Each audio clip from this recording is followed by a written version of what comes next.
process here. Can you see that, Carol? Can you see that process? No, Carol can see it. She is saving you from seeing the process of the hand going up the puppet's butt. Oh, Carol, why you don't like my butt? That was just wrong. Censorship. Silenced all my life. That's what I've been. I've been silenced all my life. Here, Carol, I can show. No, she's going to cut away. She's going to cut away if I do that. You guys want to see? You can see. Here. No. You know what that looked like? That looked like my cat. My cat kind of licking her butt. Hey, welcome to Monkey Time. We're here live. It's 8 o'clock on a Wednesday. That means that you can call up. Yes. Oh, call. Yes. Call me. Feel free to talk. We're going to talk about Ferguson. And then we're going to talk about Ferguson, Carol. And then we're probably going to talk about Ferguson. And then we're probably going to talk about Ferguson. And then Hopscotch. And then Ferguson. No. Carol, are you seeing all these police who are posting things on their Facebook page and then getting suspended? They're posting like their personal heartfelt reactions to what's happening in Ferguson on their Facebook page. And their bosses are going, no, you're suspended. With pay, but still. It's so weird to see police reacting like this. I guess it's not weird, but, well, there's this one cop who that just posts these ridiculous racist things on their personal Facebook page, but they don't realize that they're like teachers, right? Carol, when I was a teacher. When I was a teacher, you had to kind of be aware of what you did and said. Cops are like that too. And so these cops are posting these racist things on their Facebook pages. And then I'll post a link on my Twitter page after the show. And they're getting suspended. And they're like, what? I'm just being racist on Facebook. What? Oh, I'm a cop. Oh, perhaps that's not wise. So, we got to talk about a lot of things, Carol. Let's go put up the one about the police. Look, we've never been anti-cop here on Monkey Time. When I got mugged, I wanted a cop, right? Everybody knows that, right? What's the old joke, Carol? What's a conservative? A liberal who's been mugged, right? Didn't work. Didn't work on me, Carol. But no, seriously. You look at what's happening, and I know Fox News is trying to defend the police. There's this sort of, let's all circle the wagons. Let's all, let's choose sides. And it's like, wait a minute. None of the story adds up. And a lot of the behavior of the Ferguson Police Department is looking really suspect. And there's a long history of suspect behavior. Did you hear about the case, Carol, of the guy who was charged with, I think it was assaulting an officer or damaging police property because he bled on their uniforms after they beat him? Oh, my God. Oh, this happened in Ferguson just a couple years ago. The case is coming to trial now. The guy sued their asses. They lost all the video of what happened. Oh, what a shocker. This is not new in Ferguson. Come on, 93% white police force, 2/3 black city? Come on. We have a long history with Ferguson. We know something's wrong there. And then, in the heat of the moment, we're getting these, did you hear about the go F yourself cop, Carol? This is a cop who's on YouTube. He's a YouTube star now. Who was walking along with people live streaming, and he just walks up to them in a crowd with no violence whatsoever happening with his, I think it's an assault rifle or what. I'm not a gun person, although I'm not against them, especially not after Ferguson. And he just he's walking through a crowd with his gun up and aimed at just citizens walking down the street. His gun is up, and they're like, whoa, put your gun down. What? Put that gun. And he's like, get back or I will effing kill you. That's a cop, Carol. And you look at the look on his face, Carol. He's confused and scared. You can see it. He's had no training. None. And all the military guys who are looking at these cops going, boys with toys, they have all this military equipment and no training. Carol, did you know that in this Pentagon program, the Pentagon program that gives them all this cheap, almost free surplus military equipment, did you know that if they don't use it within a year, they have to give it back? Do you know that, Carol? No. She says no. I did not know that. That's a built-in incentive in the law. If they don't use it, why do you think there's all these SWAT teams overly militarized going in for $50 drug warrants, right? Why do you think that little kid, I think it was in Atlanta, got flashbanged, had a hole burned in his chest? SWAT team on a $50 drug charge bursts into the house, flashbang grenade, almost kills a little kid. He's in critical condition still, from what I understand. What is the point to that? It's a $50 drug warrant. It's all about the war on drugs. Well, why do you think there's all these over-militarization of the police now? It's a problem.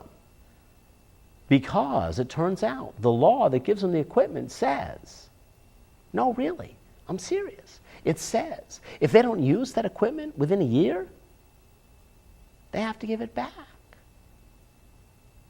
How stupid is that?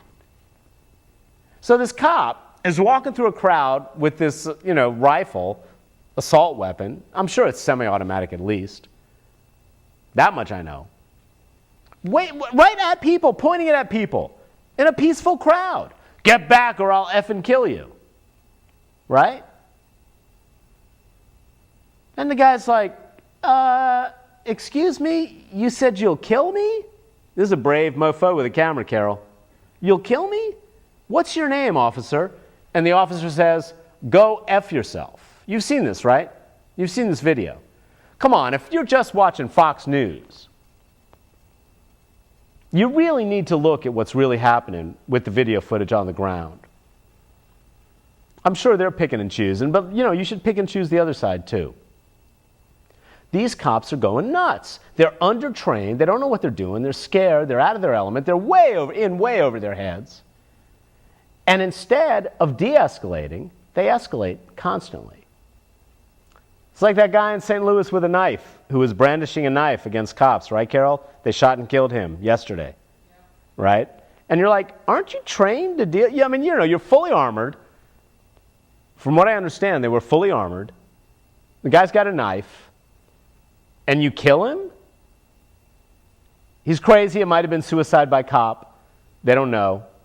And by crazy, I don't mean to be dismissive. I mean, some people are saying he had, a documented history of psychiatric issues. But really? You guys aren't trained to take somebody down? They do it in Europe all the time, Carol. Shoot, that guy who set a trap in Texas, right? That white guy who set a trap in Texas for first responders, they took him alive. Black man with a knife, fully armored cops with automatic weapons. They killed him. Okay, even leaving that one aside, there's training to de-escalate. There's a way to de-escalate. There's situations, ways to do it, and they should be doing that. Instead, you got this idiot, the go F yourself cop. Thank God he's been suspended, Carol, with pay. But he's been suspended. There are going to be so many lawsuits, monkeys. The Ferguson Police Department and the St. Louis Police Department and the State Highway Patrol, they are violating constitutional rights left and right. And if you're the kind of person who says Constitution doesn't matter when the you-know-what hits the fan, then you're not American. Yeah. Thank goodness there's some people on the right. Excuse me, let me get my hair out of the way. There we go. Thank goodness there's some people on the right who understand this.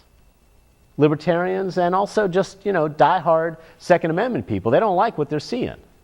This show of government force against citizens who are peacefully assembling, doing their constitutional, exercising their constitutional rights. And Carol, we got to talk about the provocateurs.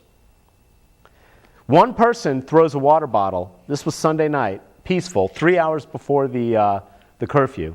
Cops say one person I think it was Sunday night, one person threw a water bottle. They start shooting tear gas. That's not de-escalating.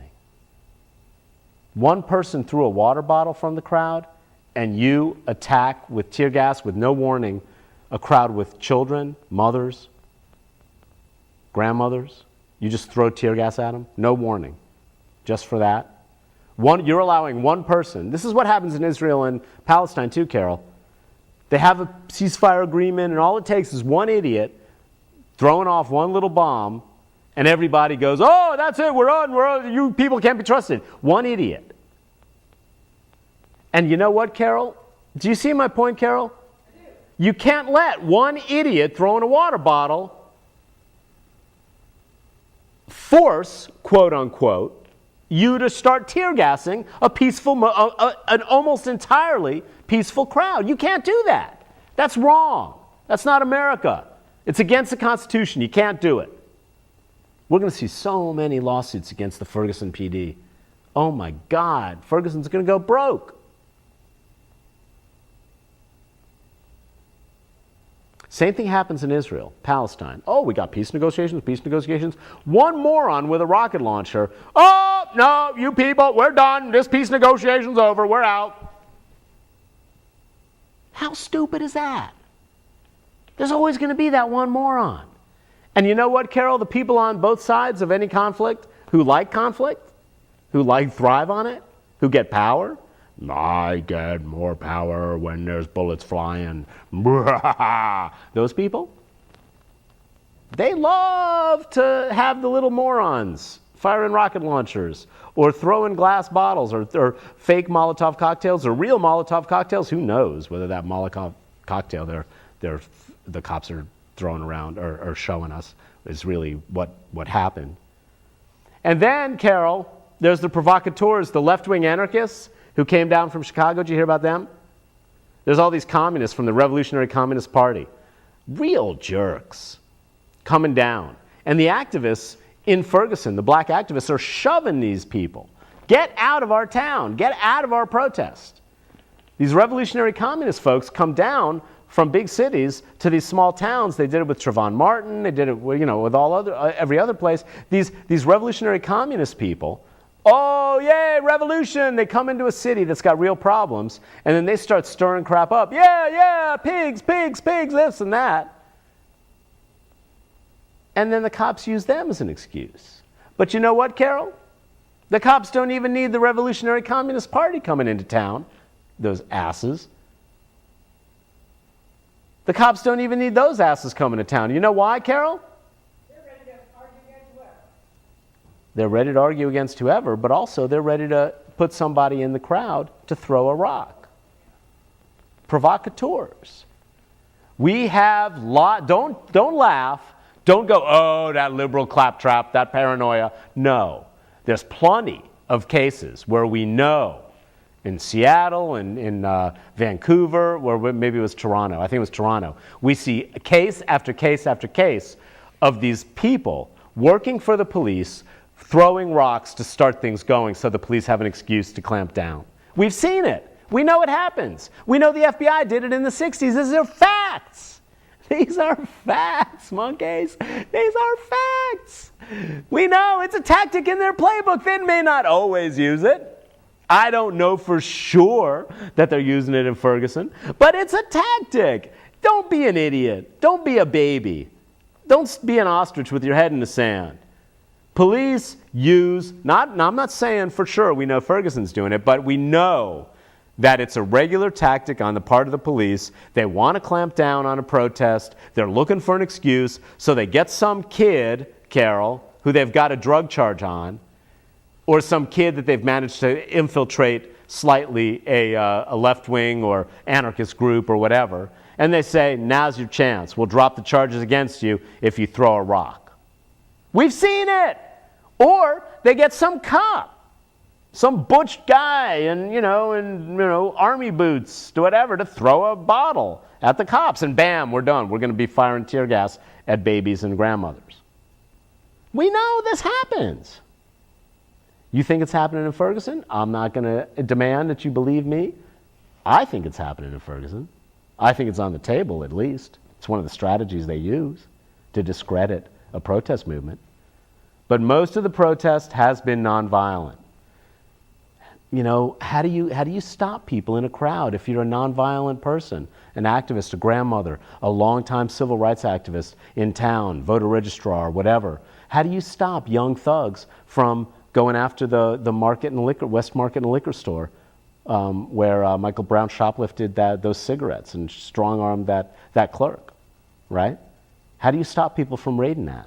Well, they tried after it got raided. They set up a blockade, the protesters did, to stop it from getting raided again. And it's worth mentioning, too, that the liquor mart didn't call the police, right? So how'd that get out? We don't know.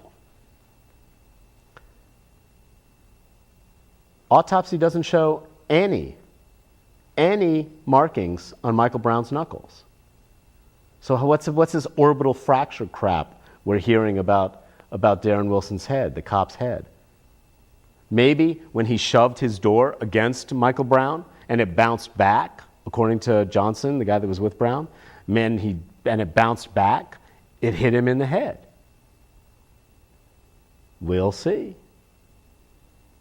Where's the footage the cops confiscated from people on the scene? We'll see if it turns up. Edited or not. Why is it that 3 witnesses at the scene separately told almost the exact same story?